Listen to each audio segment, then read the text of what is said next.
Bon, bonjour tout le monde. Comme tout le monde aime les histoires, je me permets de raconter une toute petite histoire pour introduire quelques notions que j'espère que vous allez retenir en même temps. Donc c'est l'histoire d'un chimiste qui va gravir une montagne pour aller chez lui. Disons que voilà, on va mettre un bon petit soleil là et c'est bon. Bon. Comme c'est un chimiste, disons qu'on va essayer de définir un peu ce que c'est que la chimie, d'accord? Qui est l'étude, comme vous le savez, de la nature de la matière, d'accord? Bon, de ses modes d'action, tout ce que vous voulez. Et après, on ne peut pas parler de chimie sans parler de physique. Bon, ne me demandez pas aussi ce que c'est que la physique. Sincèrement, je ne le sais pas. Mais j'ai une petite idée dessus. Je me dis que, par exemple, pour faire simple, notre bon chimiste, ça, la matière qui le constitue, d'accord, c'est de la chimie.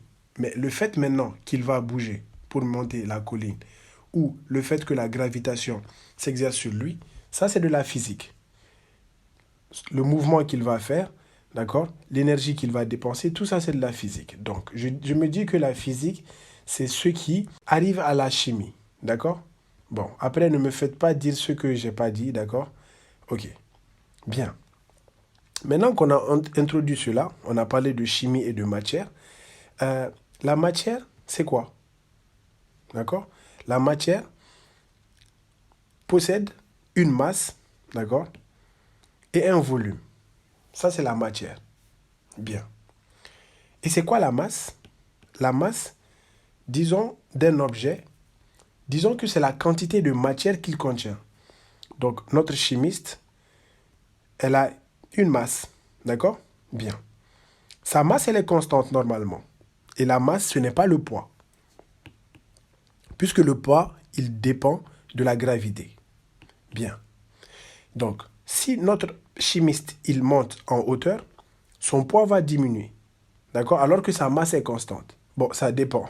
Bien sûr, s'il est en train de monter et qu'il perd un bras ou bien une jambe, là, sa masse va diminuer. D'accord? Mais disons que s'il est entier, sa masse ne change pas. Très bien. Maintenant qu'on a fait cette introduction de masse et de matière et tout ce que vous voulez, on va passer aux états de la matière. On sait que la matière a plusieurs états. Bon, vous le savez déjà. Il y a les solides, les liquides et les gaz. Comme solide chez notre bon chimiste, il y a ses dents, ses os, d'accord? Et comme liquide, on peut avoir le sang, la bile qui se trouve dans la vésicule biliaire sécrétée par le foie. Comme gaz, c'est l'air qui respire, tout ce que vous voulez. Bien. Après avoir parlé des états de la matière, essayons d'introduire l'énergie. Comme vous le savez déjà, Einstein a introduit l'énergie, d'accord, avec sa formule E égale à mc carré, en mettant une relation entre masse et énergie, d'accord. Alors que, genre, ne me faites pas dire ce que j'ai pas dit, l'énergie, c'est pas la matière. Et c'est quoi l'énergie? L'énergie, disons que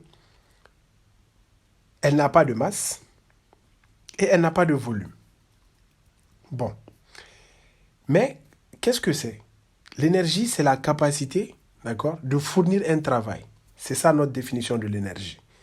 Notre bon chimiste, d'accord, il va dépenser de l'énergie pour bouger. Donc voilà, c'est un peu ça. Ok. Si vous avez compris cette définition, d'accord, disons que on va parler des types d'énergie. Donc, il y a juste deux types, hein, d'accord? Grossièrement, on va dire qu'il y a l'énergie, d'accord, potentielle, de notre chimiste qui est arrêté là, et l'énergie cinétique qui va le faire bouger. Je pense que j'ai défini en même temps les deux énergies. D'accord? L'énergie potentielle, disons que c'est une énergie qui a le potentiel, d'accord, de se transformer en énergie cinétique. Et l'énergie cinétique, c'est elle qui va, par exemple, bouger la matière. Est-ce que ça va? Bien. Donc, dans sa définition même de l'énergie, comment est-ce qu'on peut la calculer? C'est par ses effets sur la matière. Très bien.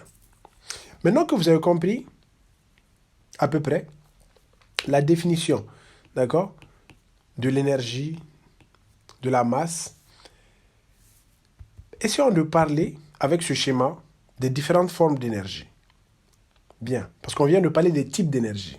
Très bien. Maintenant, vous savez que notre chimiste, il doit monter. Bon, si on essaie un peu d'illustrer cette histoire, on va se rendre compte vite que, en fait, pour monter maintenant la montagne, il y a beaucoup de facteurs qui vont être mis en jeu. Bien. Essayons de les énumérer un à un. Déjà, il faut qu'il voit. D'accord? Il faut de la lumière. Le soleil il est là. Donc, cette lumière va lui permettre de voir. Après, qu'est-ce qui va se passer? Il faut, pour qu'il commence à bouger, vous savez qu'il y a un signal nerveux qui doit passer vers les muscles. Donc ça, c'est la deuxième chose. Donc, on va parler de l'influx nerveux. La troisième des choses, ça va être le mouvement proprement dit. Genre, les muscles vont se contracter. Donc, 3, les muscles vont se contracter. Mais comment est-ce que les muscles vont se contracter? Il y aura de l'énergie, voilà, de l'ATP. Très bien. En 1, on peut dire que ça, c'est quel type d'énergie? C'est l'énergie de rayonnement, d'accord? Ou électromagnétique. Donc, cette énergie, par exemple, d'accord? Elle va se propager sous forme d'onde. Donc, les UV, par exemple, du rayon du soleil, d'accord? Elles peuvent taper, bon, comme vous le savez, hein, pour synthétiser la vitamine D. Donc, les rayons du soleil tapent sur la peau et puis transforment le cholestérol. Et puis, les autres cycles vont suivre. Bon. Il y a aussi, en 2, d'accord, le signal électrique qu'il va donner. Disons que c'est de l'énergie électrique. L'énergie électrique, elle résulte de quoi? Elle résulte, d'accord, du déplacement des particules. Donc, imaginez par exemple, lorsque vous allumez une ampoule dans votre maison, l'énergie, le courant, il est formé par quoi? C'est par le déplacement des électrons dans les fils de conduction. Très bien. Donc ici, dans notre cas, elle se manifeste par les signaux électriques. Donc pour faire bouger un membre, d'accord, il y a l'influx nerveux, d'accord, dans notre cas, qui est représenté par l'énergie électrique, qui va passer pour aller faire bouger un muscle. Ou bien aussi au niveau du cœur, pour les battements cardiaques. Très bien. En 3, on va parler, qu'est-ce qui va se passer après avoir envoyé le signal? Il y a les muscles qui vont se mettre en mouvement. Mais avant qu'ils se mettent en mouvement, il y a de l'énergie qui va les permettre de se mettre en mouvement. Donc cette énergie-là, c'est de l'ATP. Cette ATP-là, c'est de l'énergie chimique. D'accord? Énergie chimique. Très bien. Donc cette énergie chimique-là, c'est elle qui va permettre à notre chimiste de gravir la montagne. Très bien. Et maintenant, il y a les muscles maintenant qui vont se contracter, donc, et qui va évaluer plutôt faire ressortir notre énergie mécanique. Donc l'énergie mécanique, c'est elle-même qui va faire bouger la matière, bon, proprement dite. Très bien. Donc, par cela, on a vu l'énergie de rayonnement ou électromagnétique, on a vu l'énergie électrique, et vous savez ce que c'est. En 3, on a vu l'énergie chimique, on a vu l'énergie mécanique, et voilà.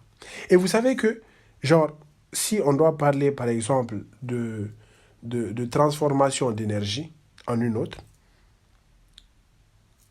si on prend même l'exemple encore de l'ampoule qui s'allume, donc, lorsque vous allumez, il y a d'abord, en premier, l'énergie électrique, par le fait du déplacement des électrons. Et après, cette énergie électrique-là, elle va donner de l'énergie lumineuse. L'ampoule va s'allumer. Bon. Et là, qu'est-ce qui se passe? Quand vous allez toucher l'ampoule, vous allez sentir de la chaleur. Bien. Et maintenant, il faut savoir que le même processus se passe lorsqu'il y a transformation d'énergie, d'accord, en une autre. Donc notre chimiste, bon, comme vous le savez, s'il va commencer à bouger, il va commencer à faire dégager de la chaleur. Et cette chaleur-là, elle est importante pour plusieurs réactions dans le corps. D'accord? On a une température à 37 degrés et c'est important pour beaucoup de phénomènes. Très bien. À savoir aussi que genre le corps humain, lorsqu'il relâche de la chaleur, elle la relâche sous forme d'énergie, si vous voulez, de rayonnement. D'accord? Les infrarouges. Très bien. Donc par cela, j'espère que genre vous avez retenu beaucoup d'informations et à la prochaine histoire.